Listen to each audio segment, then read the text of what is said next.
mengenai dampak positif dan negatif sumber daya manusia di negara Indonesia. Saya Sabrina Yunaja sebagai moderator. Saya Rata Meratani sebagai pemateri 1. Saya Zaraulia Zulfa sebagai pemateri 2. Saya Tika Rahmaningtia sebagai pemateri 3. Untuk mempersingkat waktu, izinkan kami untuk mempresentasikan pematerinya.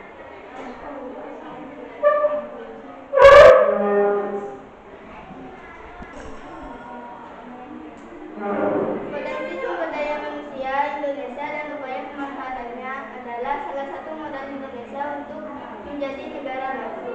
Mengutip ke Kemdikbud RI, potensi Indonesia menjadi negara maju meliputi potensi lokasi, potensi sumber daya alam, potensi sumber daya manusia, dan potensi budaya dan upaya pemanfaatan keempat potensi tersebut.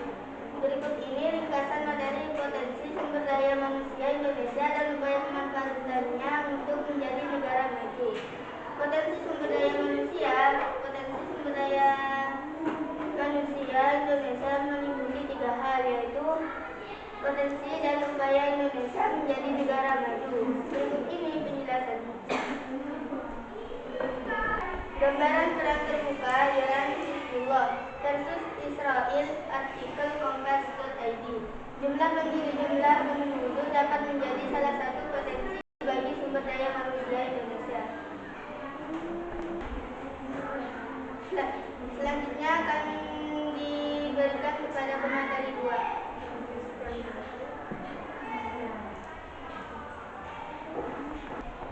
Indonesia memiliki jumlah penduduk yang sangat banyak, mencapai 255 juta jiwa.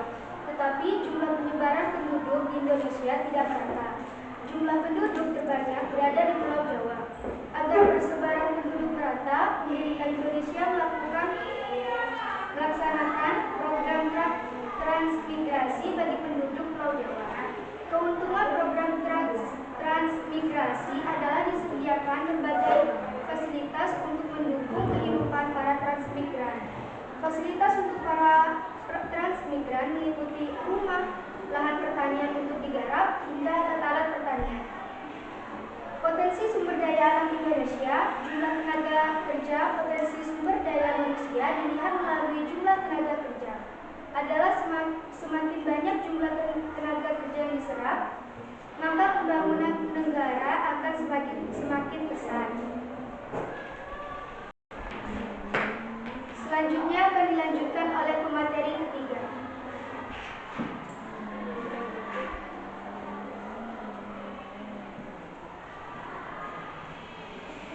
Jumlah penduduk yang banyak dan jumlah tenaga kerja yang banyak harus didukung dengan keterampilan atau keahlian. Apabila jumlah penduduk dan jumlah tenaga kerja yang banyak tidak didukung kemampuan, keterampilan atau keahlian, maka akan mempengaruhi kualitas sumber daya manusia itu sendiri. Ramai saluang pecahan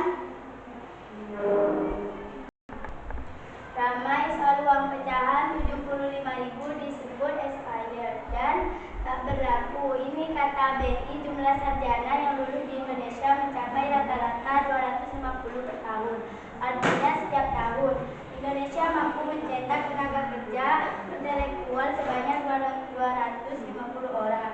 Tetapi kenyataannya tidak semua pekerja intelektual mendapatkan pekerjaan sesuai dengan keahliannya. Selanjutnya akan dikembalikan kepada moderator. Selanjutnya akan dilanjutkan oleh pemateri 3.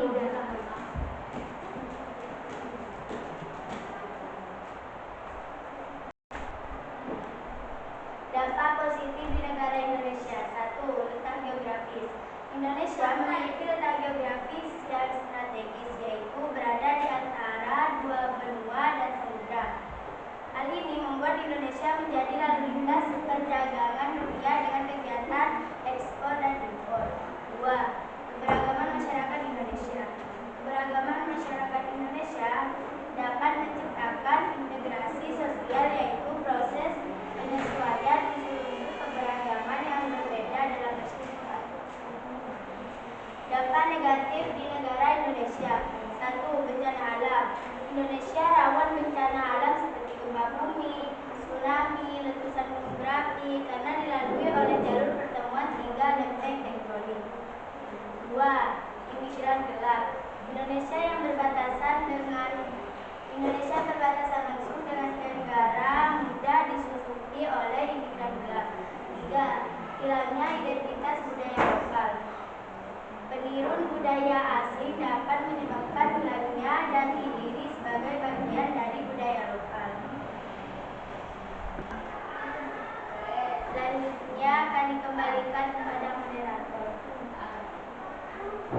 kurang lebihnya mohon maaf.